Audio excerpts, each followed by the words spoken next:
Hello बच्चों, let's read the question. At a certain temperature of the following reaction have the equilibrium constant as shown below. Equilibrium constant first reaction का given है 5 into 10 to the power 52, second reaction के लिए given है Kc 10 to the power 29, right. और हमें जो ये reaction है इसके लिए निकालना है Kc, ठीक है। ऑप्शंस बच्चों इस क्वेश्चन में गिवन थे, ऑप्शंस की नीड नहीं है, वैसे हम सीधे सॉल्व करते हैं, ठीक है। तो हम लोग करेंगे क्या, हमें इस रिएक्शन को इस तरीके का बनाना है, ठीक है, जिसके लिए हमें Kc निकालना है उसी तरीके की रिएक्शन बनानी है। तो अगर हम यहाँ पे देखें, ये SO2 लेफ्ट की तरफ है, अगर इस फर्स्ट रिएक्शन को इसको हम इक्वेशन 1 मान लेते हैं, इसको मान लेते हैं इक्वेशन 2। अगर फर्स्ट को हम इन्वर्स करें, ठीक है, इन्वर्स ऑफ 1,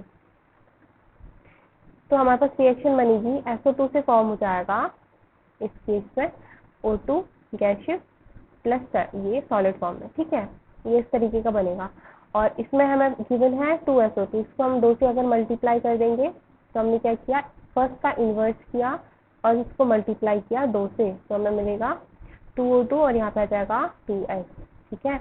सेकेंड कंडीशन है 2SO3 इधर पे मिलना चाहिए, यानी कि second reaction as it is लिख रहे हैं हम, सेकेंड एज इट इज लिख रहे हैं, तो ये हो जाएगा 2S प्लस 3O2 गैसियस और ये सॉलिड फॉर्म में है, तो ये दे रहा है 2SO3 which is gaseous plus, okay, बस इतना गिवन है और इसके लिए भी Kc की वैल्यू गिवन है, ठीक है। तो अगर हम इन दोनों रिएक्शंस को देखें तो सल्फर और सल्फर तो कैंसिल हो जाएगा, इससे जो हमारी फाइनल रिएक्शन बनेगी वो बनेगी SO2 प्लस, देखो 3O2 इधर पे है, 2O2 इधर पे है, तो ये हो जाएगा 2O2, ठीक है।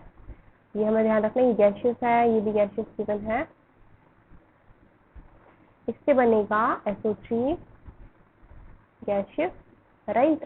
तो बच्चों इसके लिए जो Kc गिवन था वो था 5 into 10 to the power 52, लेकिन हमने क्या किया, रिएक्शन को इन्वर्स किया, यानी कि अभी जो Kc डैश आएगा वो inverse of 5 into 10 to the power 52 आ जाएगा, ठीक है। लेकिन हमने क्या किया, उसको मल्टीप्लाई किया 2 से, यानी कि अगर हम मल्टीप्लाई करते हैं तो क्या करना पड़ेगा, हमें इसका स्क्वायर करना पड़ेगा, ठीक है। तो इस रिएक्शन के लिए Kc हो जाएगा 1/5 into 10 to the power 52 का स्क्वायर।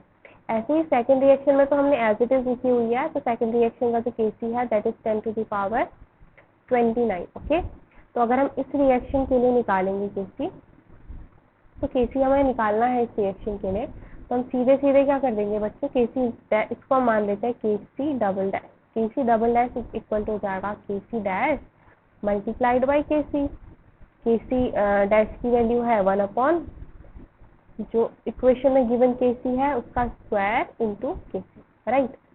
ये जो इक्वेशन में Kc है उसका स्क्वायर इंटू Kc, तो इसका मतलब अगर हम वैल्यूज पुट करेंगे तो यहाँ पे आएगा हमारा 1/5 into 10 to the power 52 का स्क्वायर, मल्टीप्लाई करेंगे इसको 10 to the power 29 से, ठीक है। इसको जब हम सॉल्व कर लीजिए बच्चों, इसको सॉल्व करके आंसर आ रहा है अराउंड, इसको सॉल्व करके आंसर आ रहा है 4 into 10 to the power -77, okay, ठीक है। इस पे ऑप्शन गिवन नहीं है, लेकिन बुक में ये ऑप्शन सी है बच्चों, ठीक है। इस क्वेश्चन में ऑप्शन गिवन नहीं है, तो हमारा आंसर है option C 4 into 10 to the power -77। I hope आप लोगों को समझ में आया है। थैंक यू बच्चों।